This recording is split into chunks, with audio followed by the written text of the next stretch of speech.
and in today's video I'm going to be doing my July wrap-up. I had a fantastic reading month. I was able to read a total of 13 books. The reading rush was really fun and it definitely helped me read a lot more, but it also put into perspective that I need to slow my roll. My reading this month has taught me to be mindful with how I pace myself, because the goal really shouldn't be how much books you can possibly get to, but rather giving yourself a chance to fully absorb the text. I pretty much did nothing this month but read and watch a few episodes of Red Oats and Outlander. The life. I am going to start off with my lowest rated books and from there head on into my highest rated books that I read this month. I'm going to quickly go over the books I read in the beginning of the month, but won't say too much about them as I've dedicated a whole video to them in my mid-month wrap-up, which will be linked down below. Let's get right on into it.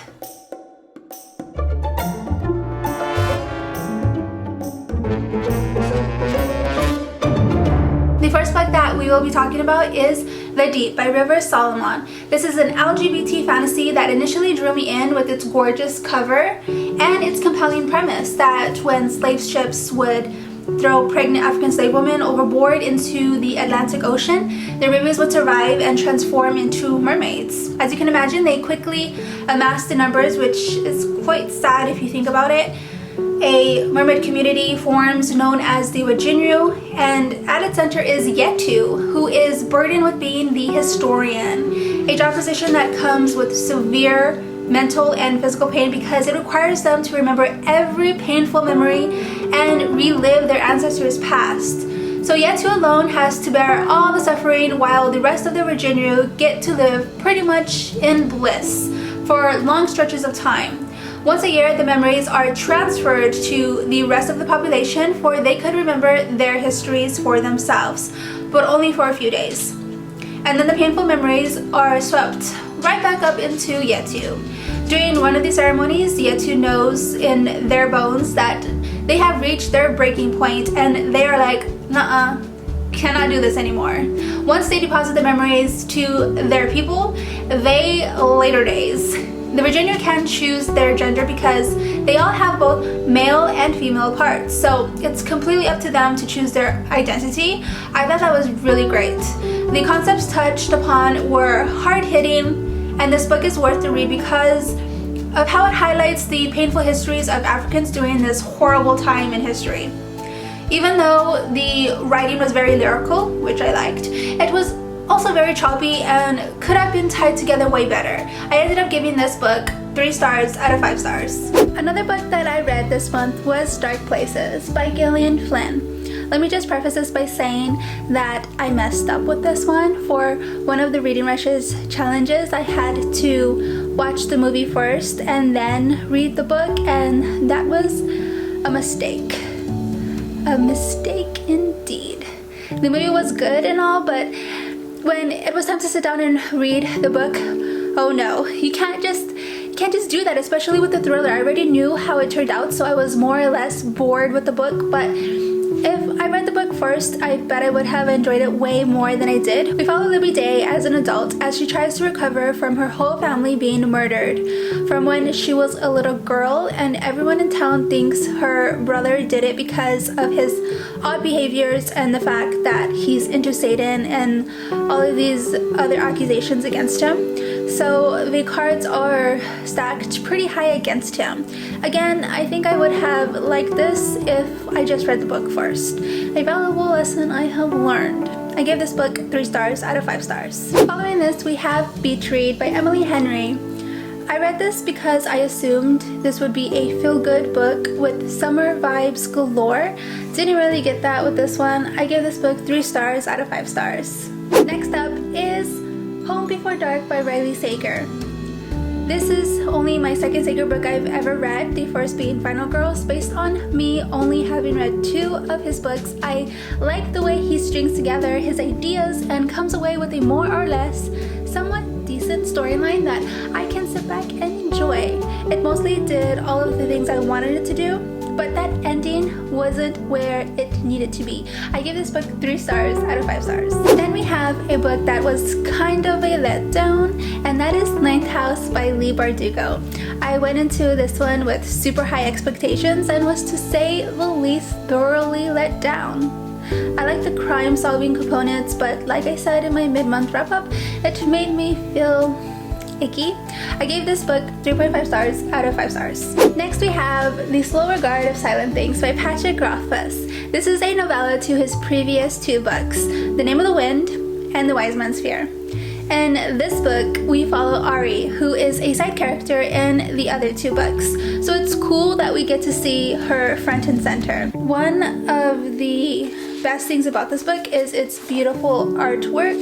I thought it was cool that the objects were sort of animated.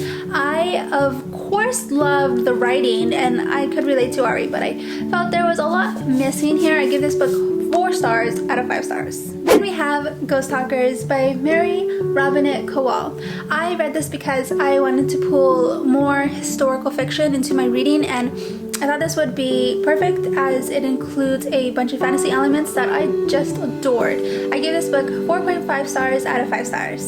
Next up, we have Angela's Ashes by Frank McCourt. I was completely mesmerized by this book. This is a memoir written by Frank McCourt about his life growing up. His parents are from Ireland. He was born in America, but when he was 4 years old, he moved to Ireland, and for most of the story, we are in Ireland. This is a beautiful and heart-wrenching account of the travesties and hardships he had to deal with. He just captures being a child during, what time period is this? It's during the Great Depression, but in Ireland and Limerick, so food is extremely scarce. There's so much heaviness in this book, like family members falling ill, and the fact that they have to go without a lot of essential things that most people take for granted. I find that this book is a masterpiece unto itself due to the child's perspective, in that while the story gives way to anguish, it still maintains that gossamer of authenticity that only children are capable of having. This book is just so potent in being in the most miserable situations, and instead of being completely ravaged by all this death and starvation during the Great Famine, Frank McCourt scrounged for food and did whatever was necessary to stay alive. This is really a survival story of a little Irish boy suffering and enduring through all these things and then prevailing on the other side. The father just got on my nerves so much. His alcoholism prevented him from properly taking care of his family.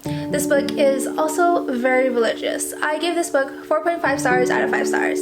Next we have Goddess in the Machine by Lora Beth Johnson. This book was amazing. I can't wait for the next installment to come out. I gave this book 5 out of 5 stars. Now let's talk about The Bluest Eye by Toni Morrison.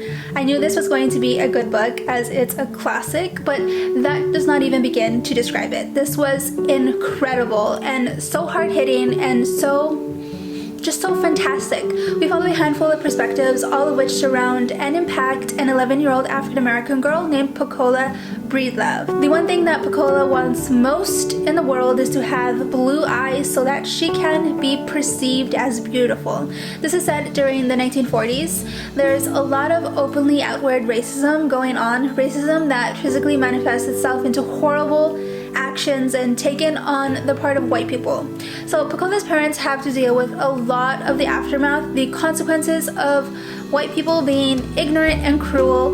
Morrison paints this all-encompassing picture of what it was like not only for black children but also for the parents, and how racism affected the whole family unit during this time period. Because the parents are dealing with their own internal struggles, their reluctancy to offer love to their daughter Pecola is non-existent, resulting in her feeling like she needs to change her outward appearance for she could resemble the white girls she perceives as the standard of beauty that she needs to rise to. This is a gripping story that dives deep into themes of the exploitation of an entire people. severe injustices and self-loathing. Morrison weaves her way through the dichotomy of the little girls to the maturity of the adults so perfectly, and the whole narration was wholly captivating, and I thought everything interweaved seamlessly.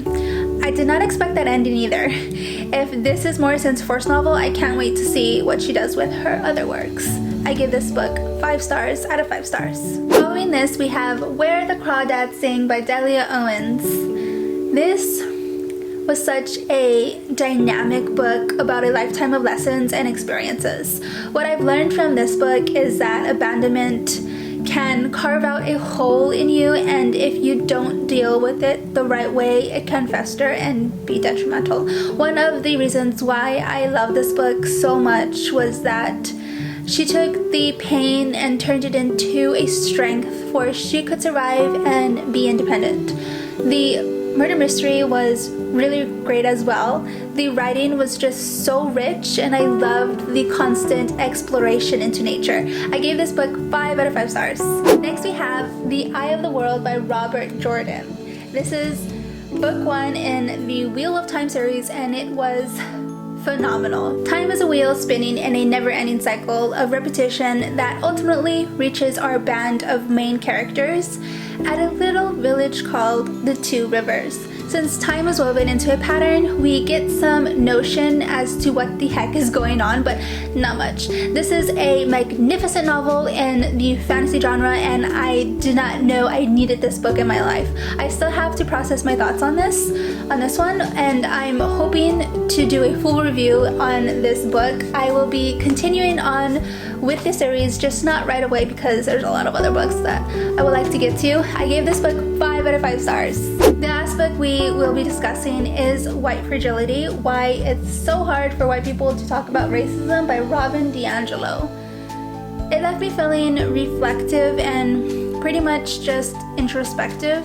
There's so much to unpack here. This is a powerful, hard-hitting book about the bitter truth of racial inequality that is ever present in our social environments, which of course includes the media and our interactions with people of color. This book made clear that not only is the world a broken place in which we all live, but also that we are all wearing lenses that are foggy with preconceived notions and misconceptions regarding people of color, and it's just flat out harmful to their self-worth and their sense of belonging. This book points out all the problematic things wrong with white privilege.